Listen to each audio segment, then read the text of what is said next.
My parents asked me to pay for my sister's wedding after I just got out of nursing school and I'm drowning in debt. I'm 24, just graduated nursing school with 80 grand in loans.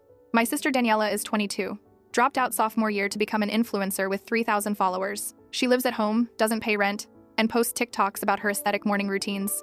Last month, she got engaged to her boyfriend Trevor of 6 months. Mom called me yesterday, practically squealing with excitement. We're throwing Daniela the wedding of her dreams.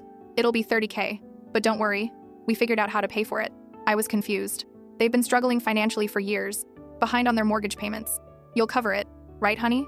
You have a good job now, and Daniela really deserves this. She's been through so much with her anxiety and depression. I actually laughed out loud, thinking it was some kind of twisted joke. It wasn't. Daniela can't contribute anything, obviously, and we've already put deposits down at the country club. You're the responsible one in the family. This is what family does for each other. They'd already booked the venue. The photographer, the florist, the caterers, the DJ, the entire wedding party without asking me, without even mentioning it. I hung up immediately and blocked both their numbers. 3 days later, my sister showed up at my apartment at 7 a.m., still in her pajamas, mascara running down her face. The vendors are calling nonstop asking for payment. Mom and Dad told everyone you'd cover it. My wedding is in exactly 2 weeks. Please, I'm begging you. I looked her dead in the eyes and said, then you better start making some really, really good content, Daniela. 2 weeks passed. I didn't pay a single cent. I worked my regular shifts at the hospital, came home to my tiny studio apartment, ate ramen, and paid my bills like always. The wedding day arrived. I got dozens of furious texts from relatives calling me selfish, heartless, and jealous. Cousins I hadn't spoken to in years were suddenly messaging me about family loyalty, but I went to work my 12-hour shift at the hospital like any other Saturday. Around 3 p.m., during what should have been ceremony time, Daniela called me sobbing hysterically. The venue kicked us out this morning. The photographers packed up and left. The caterers never showed up. The flowers were repossessed. Everyone's standing around in the parking lot in their wedding dresses with nowhere to go. Grandma drove 3 hours for nothing. Mom's having a full panic attack. That sounds really rough, I said calmly while checking on my patient in room 204. You completely ruined my wedding day, she screamed through tears. No, Daniela. Mom and Dad ruined your wedding when they promised vendors money they didn't have and expected me to magically bail them out. Then something shifted in her voice. I honestly didn't know they were going to ask you to pay for everything. I thought they had savings or something.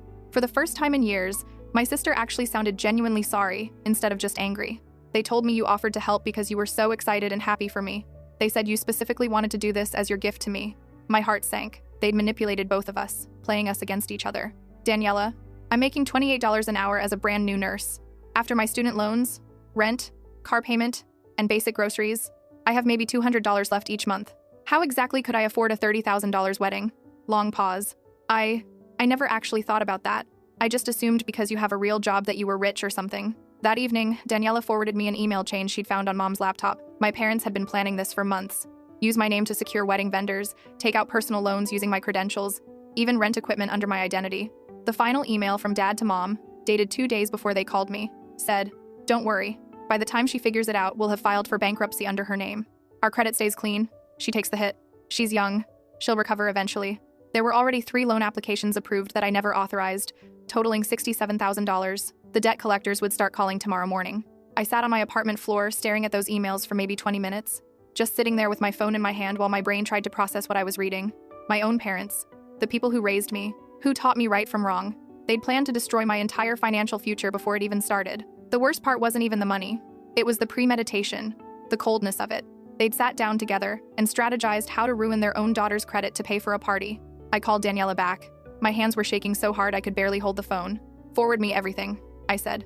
"Every email, every document, every piece of communication you can find on that laptop." She was quiet for a second. "Are you going to the police?" "I'm going to do whatever it takes to make sure I don't spend the next decade paying for their fraud." Within an hour, my email was flooded with forwarded messages. Daniela had gone through everything. There were spreadsheets tracking which of my personal details they'd used where, notes about my work schedule so they'd know when I wouldn't be home to intercept mail, a list of my security question answers they'd figured out from old Facebook posts. There was even a message from Mom to Dad saying they should wait until after I signed my first nursing contract because my income would make me eligible for higher credit limits. I didn't sleep that night. Instead, I spent 6 hours on my laptop freezing everything I could think of. I went to all 3 credit bureaus and put fraud alerts on my accounts. I changed every password I had. I called my bank's fraud department and spent 40 minutes on hold before finally reaching someone who could help me lock down my accounts. The representative was this older woman named Patricia, who'd clearly dealt with family fraud before. She didn't sound surprised when I explained what happened. "Happens more than you'd think, honey. Parents see their kids as an extension of themselves. They figure your credit is their credit." By 4 a.m., I'd filed police reports online for identity theft. 3 separate reports, one for each credit bureau. The forms kept asking for the suspect's information. I typed in my parents' names and address. My hand stopped shaking somewhere around the third form. I felt cold. At 6 a.m., I got ready for work like normal. Scrubs, coffee, granola bar I'd eat in the car, but nothing felt normal. I kept thinking about all the times Mom had asked to borrow my social security card for some vague reason. All the times Dad had wanted copies of my pay stubs to help with my taxes. Every memory was tainted now. My shift started at 7. I worked in the ICU, which meant I couldn't really check my phone much. But during my lunch break at noon, I had 14 missed calls, all from my parents' number. 3 voicemails. The first one was Dad. "Hey, sweetie, we need to talk. It's important. Call me back right away." The second was Mom. "Your father and I are very concerned about some strange activity on our accounts. Someone's been trying to access our information. We think you might have been hacked. Call us immediately." The third was Dad again, and his voice had changed. "Listen, I don't know what Daniela told you, but you need to understand the full situation before you do something you'll regret. We're your parents. We love you. Whatever you're planning, stop and think about the consequences." I deleted all 3 without responding. That afternoon, Daniela showed up at the hospital. She wasn't supposed to know where I worked, but I guess she looked it up. Security called up to my floor to ask if I wanted a visitor. I almost said no, but something made me agree. We met in the cafeteria. She looked worse than she had that morning. No makeup, hair in a messy bun, wearing sweats and one of Trevor's hoodies. "Trevor broke up with me," she said before I could even sit down. "His parents found out about everything. They told him they'd cut him off if he stayed with me." "I'm sorry," I said, and I meant it. Trevor was a spoiled rich kid who'd never worked a day in his life, but Daniela had actually seemed happy with him. She laughed, but it wasn't a happy sound. "You're sorry? You're the only person in this whole mess who didn't do anything wrong, and you're apologizing to me?" I sat down across from her with my sad cafeteria salad. "What do you want, Daniela?" She pulled out a folder from her bag. "I found more stuff. Mom's been doing this for years. Not just to you." I opened the folder. Inside were bank statements, credit reports, loan applications. Mom had taken out a $20,000 personal loan in Grandma's name 3 years ago. She'd opened store credit cards using our cousin Bethany's information. There was even a car lease under our uncle's name that he probably didn't know about. "How long have you known about this?" I asked. "I didn't. Not until I started looking this morning." She paused. "Mom's been using me too. There's a credit card in my name I never opened. It's maxed out at $8,000. We sat there in that depressing cafeteria with its fluorescent lights and smell of overcooked vegetables. 2 sisters who'd barely spoken in years, looking at evidence of our mother's systematic fraud. "What are we going to do?" Daniela asked. "I already filed police reports," I said. "For my stuff. You need to do the same for yours." Her eyes went wide. "You actually called the cops on Mom and Dad? They committed identity theft, Daniela. Multiple counts. Against their own children. Against Grandma. Against people who trusted them. But they're our parents. And that makes it worse, not better. They knew exactly what they were doing, and who they were hurting." She started crying. Real tears this time. Not the manipulative ones she'd used when begging me to pay for her wedding. "I don't know how to file a police report." "I'll help you," I said. "But you have to actually go through with it. No backing out when Mom starts crying or Dad starts yelling." She nodded, wiping her face with a napkin. Okay. What else do we need to do?" I pulled out my phone and showed her the list I'd been making during my breaks. "Contact every vendor you signed contracts with. Tell them you're a victim of fraud and that those contracts aren't valid. Get everything in writing. You're going to get sued if you don't." Her face went pale. "Sued? Daniela, you signed binding contracts for services you can't pay for. The country club alone is going to want their $12,000 venue fee. But I don't have $12,000. I don't have anything. That's why you need to contact them now. Show them the police reports. Show them the evidence that your parents fraudulently used my identity to secure everything. Some of them might work with you. What about the ones who won't? Then you'll probably get sued and might have to file for bankruptcy." I didn't sugarcoat it. She needed to understand how serious this was. She put her head in her hands. "My life is over. I'm 22, and my life is completely over. No, your life is just starting. You're figuring out who you are without Mom and Dad pulling the strings." My break was ending. I had to get back to my patients. But before I left, I wrote down the name of the lawyer I'd looked up that morning.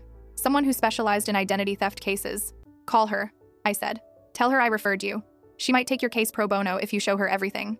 Daniela grabbed my hand as I stood up. "Where am I supposed to go? I can't go home. They know I gave you everything." "You can stay with me," I said. The words came out before I could really think about them. "My apartment has a couch." "Really? After everything? You're not the one who committed fraud. And despite everything, you're still my sister." She started crying again. I grabbed extra napkins from the dispenser and handed them to her before heading back upstairs. My supervisor, Dr. Brennan, caught me coming out of the elevator. "Everything okay? You seem distracted today." "Family stuff," I said. "I'm handling it." He nodded. "You've got good instincts. If you need to take a personal day, let me know." But I didn't take a personal day. I finished my shift. I took care of my patients. I documented everything properly and handed off to the night nurse. Because that's what responsible people do. They handle their business even when their entire world is falling apart. When I got home that evening, Daniela was already there. She'd somehow gotten an Uber to my place and was sitting outside my door with 2 suitcases and a duffel bag. "That's all you brought?" I asked, unlocking the door. "It's all I own. The rest of it is stuff Mom and Dad bought." We went inside. My apartment was tiny. A studio with a bathroom and a kitchen area that was basically just a hot plate and a mini fridge. But it was mine. I'd signed the lease myself. I'd paid every month's rent on time. Nobody could take it from me. I gave Daniela sheets and a pillow for the couch. We ordered Chinese food because neither of us had the energy to cook. While we waited for delivery, she started going through her phone. "I have to delete my Instagram," she said. "Why?" "Because my entire account is based on a lie. All those aesthetic morning routine videos were filmed in Mom and Dad's house. My whole influencer persona was funded by fraud. So start over. Post about what's actually happening. People love a good redemption arc." She looked at me like I was crazy. "You want me to tell the internet that my parents are criminals? I want you to tell the truth, that you were a victim too. That you're figuring out how to build a real life instead of a fake one." The food arrived. We ate in silence for a while. Then Daniela said something that surprised me. "I got a job today." "Where?" "Target, overnight stalking. It's minimum wage, but they hired me on the spot." I smiled. "That's great, Daniela." "Is it though?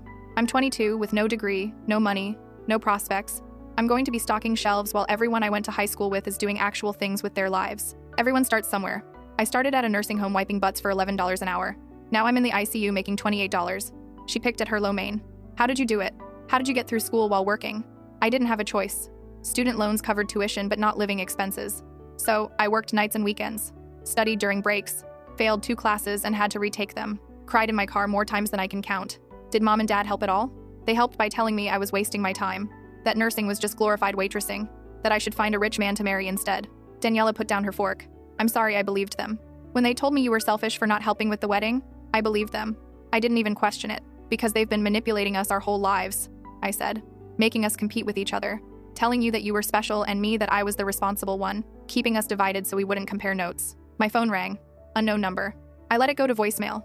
2 minutes later, it rang again. Same unknown number. On the 3rd call, I answered. "Stop calling," I said. It was Dad. "We need to talk about this situation before you make it worse." "There's nothing to talk about. You committed fraud. I filed police reports." That's the end of the conversation. "You ungrateful little bitch. Do you have any idea what we sacrificed for you? Your mother worked 2 jobs to put food on the table, and then stole my identity to fund a wedding I never agreed to pay for. Real nice payback for all those sacrifices. This family is done if you go through with this." "Then I guess we're done." I hung up, blocked the number, looked at Daniela, who was staring at me with her mouth open. "What?" I asked. "I've never heard you talk to Dad like that. I've never had documentary evidence of him planning to destroy my credit before." My phone rang again. Different unknown number. I blocked it without answering. Then another. And another. "They're not going to stop," Daniela said. "Then I'll keep blocking." I pulled my phone charger out and turned the phone completely off. They can leave all the voicemails they want. I'm not listening. We spent the rest of the night looking up lawyers and building a timeline of everything we could document. Daniela had kept more records than she realized. Screenshots of text messages, old emails, even some voice recordings from when she'd been trying to document her anxiety for her therapist. By midnight, we had a solid case. Not just against our parents, but potentially against some of the vendors who'd failed to verify identity before extending credit. "I have court on Tuesday," I told her, "for a restraining order. Against Mom and Dad, against anyone who tries to contact me about debt I didn't incur." The lawyer said it's standard procedure in identity theft cases. Daniela was quiet for a long time. Then she said, "I want to come with you." "You don't have to." "No, I do. I need to see this through. I need to stop being the person who runs away from hard things." The next morning was Sunday. I'd requested it off months ago, back when I thought I'd be recovering from a wedding I hadn't been invited to. Instead, I woke up on my air mattress with my sister asleep on my couch, and 17 new emails from debt collectors. I made coffee and started documenting everything. Every call, every email, every attempt at contact. My lawyer had said to keep detailed records of all harassment. At 9 a.m., someone started pounding on my door. I looked through the peephole and saw Dad standing in the hallway. His face was red. His fist was raised to pound again. I grabbed my phone and started recording. "Open this door right now," he shouted. "I know you're in there." Daniela woke up. Her eyes went wide when she heard his voice. "Call 911, I whispered to her. She nodded and grabbed her phone. "I'm going to count to 3, Dad yelled.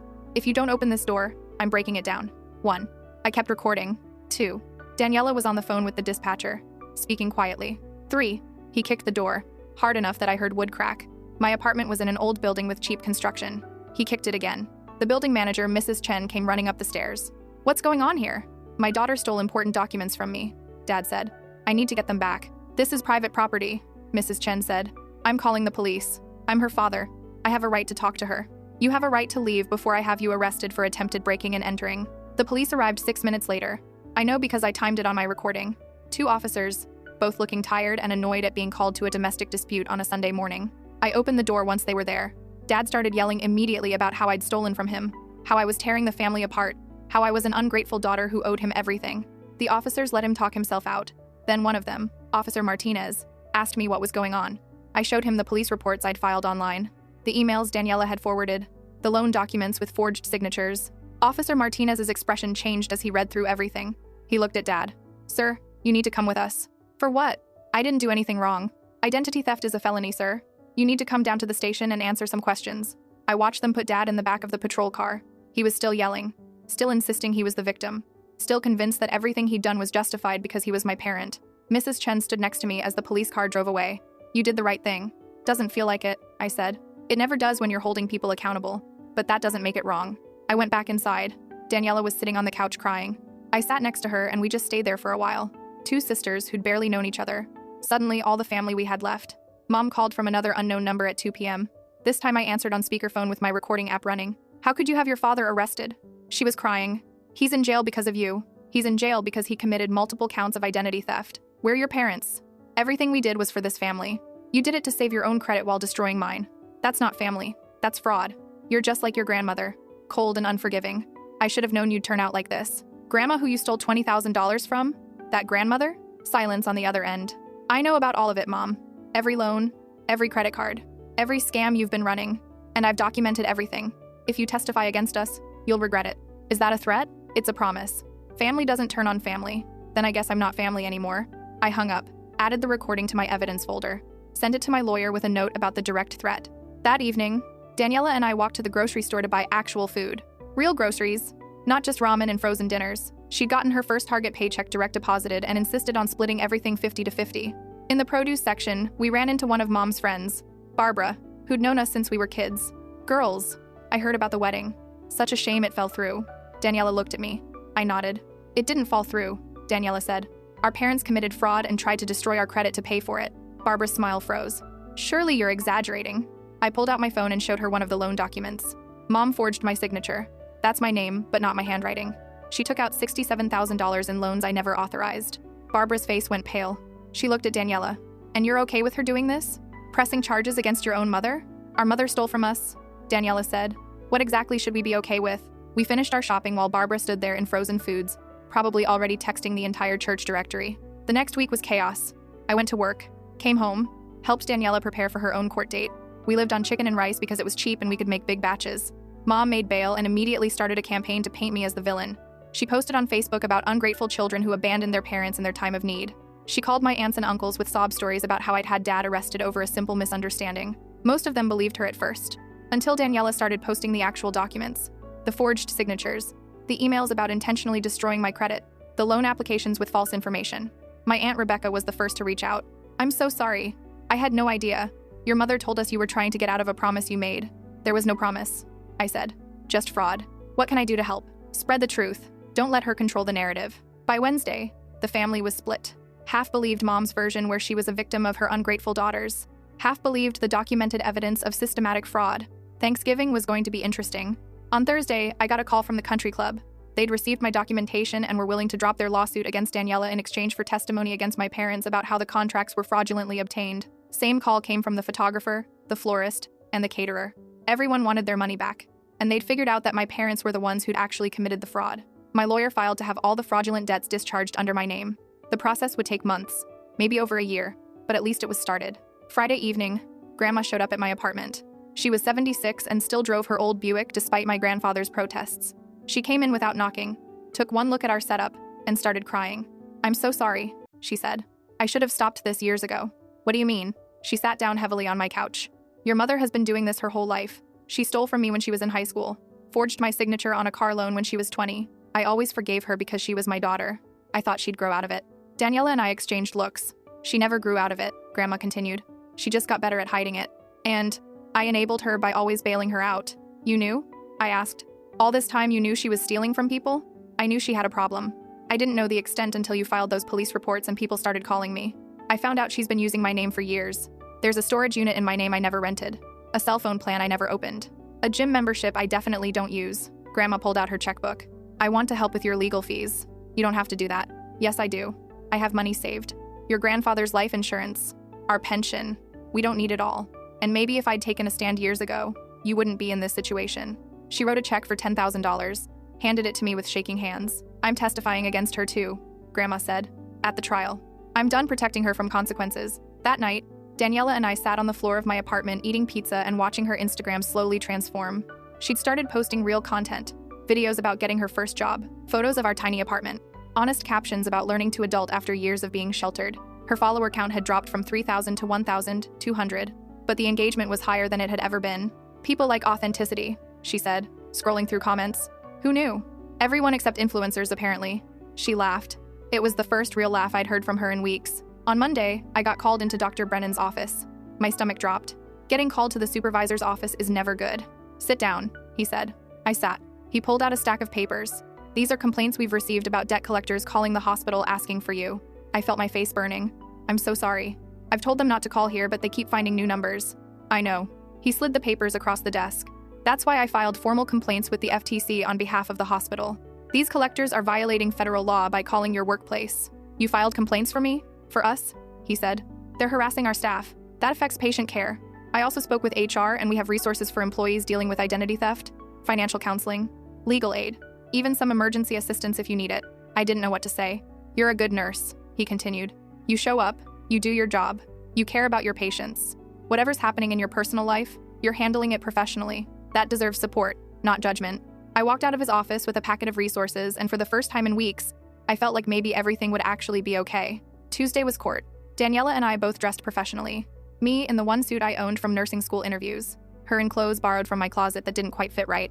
Our lawyer met us outside the courthouse. Her name was Patricia Vance, and she specialized in family fraud cases. She was in her 50s with gray hair, she didn't bother to dye, and a no-nonsense attitude I appreciated. Remember, she said, speak clearly. Answer only what's asked. Don't volunteer information. And don't let them bait you into an emotional response. Both my parents were there with their lawyer, some guy named Kenneth who looked like he advertised on bus benches. He kept trying to approach us in the hallway, but Patricia blocked him every time. The hearing was for the restraining order. The judge was a woman in her 60s, who looked like she'd seen everything twice and wasn't impressed by any of it. She read through the evidence, looked at my parents, looked at me. Mr. and Mrs. Reeves, she said. Did you or did you not open lines of credit using your daughter's personal information without her knowledge or consent? Kenneth started to answer, but the judge cut him off. I asked your clients. Not you. Dad stayed silent. Mom started crying. The judge wasn't moved. Based on the evidence presented, I'm granting the restraining order. Mr. and Mrs. Reeves are prohibited from contacting either daughter directly or indirectly. They are prohibited from using their daughter's personal information for any reason. They are to have no contact until the criminal trial is concluded. She signed the order, looked directly at my parents. I've been a judge for 27 years. I've seen a lot of family disputes, but stealing from your own children? That's a new low. We walked out of that courthouse and Daniela grabbed my hand. We did it. First step, I said. There's still the criminal trial, but we did it. We actually stood up to them. That evening, Trevor called Daniela. I only heard her side of the conversation, but I could fill in the blanks. No, I'm not coming back, because you dumped me, remember? I don't care what your mom thinks. Actually, my life is better now. No, I'm not saying that to make you feel bad. I mean it. She hung up and smiled. He wanted to get back together now that I'm getting internet famous for the fraud story. What did you say? I told him I'd rather stock shelves at Target than date someone who bails the second things get hard. I'm proud of you. Yeah, well, I learned from watching you. The criminal trial was set for 3 months later. In the meantime, life continued. I worked my shifts. Daniela worked hers. We split rent and groceries. We learned how to be sisters instead of competitors. She taught me about social media marketing. I taught her how to budget. Together, we figured out how to survive. The debt collectors kept calling, but now I had the restraining order. Every time one called, I'd cite the court case number and threaten to add them to the harassment lawsuit. Most backed off. The ones who didn't got reported to the FTC. My credit was still destroyed. I'd applied for a secured credit card to start rebuilding. $200 limit. I used it for gas and paid it off every month. Baby steps. Daniela's Target manager promoted her to floor lead after 2 months. It came with a $2 raise and actual responsibilities. She came home excited, talking about inventory systems and scheduling software. Who are you and what did you do with my sister? I asked. She threw a couch pillow at me. Shut up. I'm allowed to care about my job. November came. Thanksgiving was the first one we'd ever spent without our parents. Grandma invited us to her house. When we got there, we found out half the extended family was there too. Aunt Rebecca, Uncle James, cousins I barely knew. Grandma stood up before we ate. I want everyone to know why we're here. These 2 girls stood up to abuse. They did what I should have done 30 years ago. They stopped the cycle. I'm proud of them. We ate turkey and stuffing and pumpkin pie. We didn't talk about the trial or the fraud or anything heavy. We just existed as a family. A smaller one, but maybe a healthier one. December brought depositions. My parents' lawyer tried every angle. Claimed I'd given permission verbally. Claimed Daniela had known about everything. Claimed it was all a misunderstanding. Patricia demolished every argument with documentation. Emails, text messages, bank records, timestamps that proved my parents had been planning this for months. The prosecutor handling the criminal case was named Alexandra Hunt. She was in her 40s and had built her career on white-collar crime. She called me 2 weeks before trial. "Your parents are refusing a plea deal," she said. "They want to take this to trial." "What does that mean for us?" "It means you'll have to testify. Both of you. Are you ready for that?" I looked over at Daniela, who was watching TV while folding her work uniform. "We're ready." The trial started on December 15th. The courthouse was packed. Extended family on both sides. People from church. Even some of Daniela's internet followers who'd been following the story. The prosecutor laid out the case methodically. Documentation of each fraudulent loan. Expert testimony about forged signatures. Bank representatives confirming my parents had used my information without authorization. Then she called me to the stand. I swore to tell the truth. Sat down. Looked out at the courtroom and saw my mother crying. My father staring at me with pure hatred. "Tell us what happened when your mother called you about the wedding," Alexandra said. I told the truth. All of it. The phone call. The assumption I'd pay. The shock when I realized they'd already booked everything. "And when did you discover your identity had been stolen?" "When my sister forwarded me emails showing they'd planned to file bankruptcy in my name." "Objection," Kenneth shouted. "Hearsay. The emails are already in evidence," the judge said. Overruled. I testified for 2 hours. Every question answered clearly and directly like Patricia had taught me. When Kenneth cross-examined me, he tried to make me seem vindictive, tried to suggest I was doing this for revenge. "Is it revenge to file police reports when someone steals your identity?" I asked. He moved on quickly after that. Daniela testified next. She was nervous, kept fidgeting with her hands, but she told the truth. About finding the emails. About realizing she'd been manipulated too. About the credit card in her name she'd never opened. Then Grandma testified. She was calm and clear. Detailed every time Mom had stolen from her over the years. Pulled out a notebook where she'd been documenting incidents since the 1,990 seconds. "Why didn't you press charges before?" Kenneth asked. "Because she's my daughter and I loved her," Grandma said. "But love doesn't mean accepting abuse. These girls taught me that." The prosecution rested. Kenneth called character witnesses. People from church who talked about what good parents mine had been, how involved they were, how they'd sacrificed for their children. Then Alexandra asked each witness the same question. Did they know about the fraud? None of them did. The trial lasted 3 days. On the 4th day, the jury deliberated for 6 hours. They came back with guilty verdicts on all counts. Identity theft, wire fraud, filing false documents, credit card fraud. My mother screamed. Actually screamed in the courtroom. Dad just sat there looking stunned. Sentencing was set for January. We walked out of that courthouse and Daniela turned to me. "Is it over?" "Not yet," I said. Christmas was quiet. Grandma invited us over again. We exchanged small gifts. Daniela got me a nice stethoscope for work. I got her a good pair of work shoes since she was on her feet all day at Target. Under the tree was an envelope from Grandma. Inside were 2 checks, $50,000 each. "This is your inheritance," she said. "I'm not waiting until I die to give it to you. Use it wisely." Daniela started crying. "I might have to." "We can pay off your student loans," Daniela said. "We can split it?" I said. "You need to start building your own life. With $50,000, I could make a serious dent in my debt. Maybe even think about moving to a bigger apartment." January 12th was sentencing. The courtroom was packed again. The judge had read all the victim impact statements. There were more than just ours. Grandma's, cousin, Bethany's, Uncle Raymond who'd discovered a car lease in his name. "Your crimes were calculated and cruel," the judge said, looking at my parents. "You targeted the most vulnerable people in your life. Your own children. Your own mother. People who trusted you. Mom got 6 years in federal prison. Dad got 3 years plus probation. Both were ordered to pay full restitution to all victims. The total came to over $200,000. They were let out in handcuffs. Mom was still crying. Dad wouldn't look at us. In the hallway, Kenneth approached us one last time. "Your parents want you to know they forgive you." I laughed. Actually laughed. "They forgive us? For what, exactly? For tearing this family apart?" "No," I said. "They tore this family apart when they decided we were worth more as credit scores than as daughters. We just refused to let them get away with it. We left. Went to a diner, ordered burgers and fries and milkshakes. Celebrated quietly. It's really over," Daniela said. "Now we rebuild," I said. And we did. Daniela used part of her inheritance to go back to school. Community College for Business Management. She kept working at Target and posting on social media. Her follower count hit 50,000 by February. All people genuinely interested in her journey. I used my inheritance to pay off half my student loans and put a down payment on a small house. 2 bedrooms. Daniela got one. I got the other. A backyard where I could eventually plant a garden. The restitution payments started coming in. The court had ordered my parents to pay $1,500 $500 monthly from prison wages and any assets they still had. They sold their house to cover the initial amount. The rest would come slowly over years. But my credit started to recover. The fraudulent accounts were all cleared from my report. I opened new credit cards and paid them off every month. Applied for a car loan and actually got approved. By April, I got the promotion Dr. Brennan had offered months ago. ICU charge nurse. It came with a salary bump to $38 an hour and actual benefits. Daniela got promoted to assistant manager at Target. She was making $19 an hour and talking about maybe opening her own business someday. Something about helping other people who'd been financially abused by family members. We hosted Thanksgiving that year. In our house, Grandma came, Aunt Rebecca and Uncle James, cousins, friends, my coworkers. It wasn't the family I'd grown up with. It was better. It was chosen. Trevor reached out to Daniela one more time in November. She didn't even respond. Grandma changed her will officially in December. Everything split between me and Daniela. She showed us the paperwork and made us promise to use it wisely when the time came. That Christmas, Daniela surprised me with something. She'd been saving money and taking photography classes. She handed me a professionally printed photo book. It was us, our journey over the past year. Pictures she'd been secretly taking, ones I hadn't noticed. Me studying for my charge nurse exam, both of us painting the house, Grandma teaching us to bake her famous cookies. The last page had a note in her handwriting. To the sister who taught me what family really means. I cried. Actual ugly crying. We made it, she said. Yeah, I said. We really did. 2 years later, I got a letter from Mom.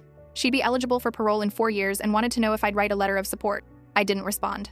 3 years later, Daniela got engaged. For real this time. To a guy named Chris who managed the Target across town. He knew her whole story and loved her anyway. She planned a courthouse wedding. Just me, Chris's parents, and Grandma. The whole thing cost $300 and she paid for it herself with money she'd earned. I was her maid of honor. Wore a dress from Target's clearance rack and didn't care one bit. 4 years later, I bought out Daniela's half of the house when she moved in with Chris. Used a loan I qualified for on my own with my rebuilt credit. 5 years later, I became ICU director. Daniela opened her business, a consulting firm that helped people recognize and escape financial abuse. She called it Fresh Start Financial Freedom. 6 years later, Mom got out on parole. She tried to contact us through Grandma. Grandma told her no. 7 years later, we'd both built lives we were proud of. Lives that were ours. Not built on lies or manipulation or fraud. Just honest work and authentic relationships. Sometimes I think about what my life would have been like if I'd just paid for that wedding. If I'd let them destroy my credit and drain my future to fund Daniela's fantasy. I'd probably still be drowning in debt. Still taking their abuse. Still believing that family loyalty meant accepting anything they did to me. Instead, I learned the hardest lesson of my life. Sometimes the most loving thing you can do is hold people accountable. Even when those people are your parents. Even when it tears your family apart. Because some families need to fall apart before they can be rebuilt into something healthy. Daniela and I proved that. We took the worst thing that ever happened to us and turned it into the catalyst for becoming better people. We stopped the cycle of abuse. We built boundaries. We created the family we deserved instead of accepting the one we were born into. And honestly, I wouldn't change a thing. Well, maybe one thing. I'd have blocked their numbers sooner. Would have saved me a lot of angry voicemails. But everything else? Every hard decision. Every court date. Every moment of standing up for myself when it would have been easier to give in? Worth it. All of it. Every single moment. Update 1. 6 months later. The thing about rebuilding your life after your parents try to destroy it is that the aftershocks never really stop. They just get smaller. More manageable. Like earthquakes that eventually become tremors you barely notice. It was June when everything shifted again. I was working a double shift at the hospital. We'd had a massive car accident come in around 11 p.m., and the ICU was chaos. 7 patients. All critical. I'd been on my feet for 16 hours straight when my phone started buzzing in my locker. 37 missed calls from Daniela. My stomach dropped. I grabbed my phone between patients and saw her texts. Call me now. Emergency. It's about Mom. I stepped into the break room and called her back. She answered on the first ring. Mom's out, she said. Her voice was shaking. Out? She's not eligible for parole for another 2 years. She got released early. Good behavior. Some prison overcrowding program. Grandma just called. Mom showed up at her house. What did Grandma do? Called the police. Mom violated the restraining order, but she's gone now. The cops couldn't find her. I leaned against the wall. The break room suddenly felt too small. Where do you think she'll go? Daniela was quiet for a second. Here. She'll come here. I'm on shift for 6 more hours. Can you go stay with Chris? His family's out of town this week. That's why I'm home alone. Lock everything. Don't answer the door for anyone. I'll be there as soon as I can. I went back to work. Took care of my patients. But my hands were shaking when I checked IVs and my mind kept drifting to worst-case scenarios. Doctor. Brennan noticed. You okay? Family emergency, I said. Can I leave early if we get staffing? He didn't even hesitate. Go. We've got it covered. I drove home at 3 a.m. The house was dark except for the porch light. Daniela's car was in the driveway. I parked and noticed something immediately. The front window was cracked. Not broken, but definitely damaged. I called 911 before I even got out of my car. I need police at 47 Maple Street. Possible break-in. My sister's inside. The dispatcher kept me on the line while I waited in my car. 2 units arrived within 5 minutes. The officers checked the perimeter and then knocked on the door. Daniela answered. She looked terrified but unhurt. She was here, Daniela said. Mom was here. We went inside together. The damage was minimal. The window cracked from a thrown rock. The rock itself was sitting on the living room floor with a note rubber banded around it. You can't run from family forever. The officers took photos, filed a report, promised to put out a bulletin for Mom's arrest. She violated parole by violating the restraining order, one officer explained. When we find her, she's going back to prison. When, not if. That didn't make me feel better. Daniela and I didn't sleep that night. We sat on the couch with all the lights on, drinking coffee and jumping at every sound. At 6 a.m., my phone rang. Unknown number. I almost didn't answer, but something made me, hello? Heavy breathing on the other end. Then Mom's voice. You think you won? You think sending me to prison changed anything? I put her on speaker so Daniela could hear. I recorded the call like Patricia had taught me. You committed crimes, Mom. You faced consequences. That's how the justice system works. I'm your mother. I gave you life. You owe me everything. I don't owe you my credit score. I don't owe you my future. And I definitely don't owe you my forgiveness. This isn't over, she said. You're going to regret what you did to me. The only thing I regret is not standing up to you sooner. She hung up. The recording saved automatically to my cloud storage. We called Patricia. She filed an emergency motion for a more restrictive restraining order and forwarded the recording to Mom's parole officer. By noon, there was a warrant out for Mom's arrest. By 3 p.m., she'd been picked up trying to use a credit card at a gas station 2 towns over. The credit card was in Grandma's name. One Grandma had never opened. Even after prison, Mom hadn't learned a thing. Her parole was revoked. The judge added another year to her sentence for the restraining order violation and the new fraud charge. This time, when they led her away, she looked at me with pure hatred. I didn't look away, didn't cry, didn't feel anything except relief that she'd be locked up again. Daniela grabbed my hand. It's really over now, right? I hope so, I said. But I installed security cameras that week and started sleeping with my phone next to my bed, just in case. July brought unexpected news. The hospital offered me a position in their new fraud prevention department. They wanted someone who understood medical billing and had personal experience with identity theft. It was a lateral move salary-wise, but day shift instead of rotating shifts.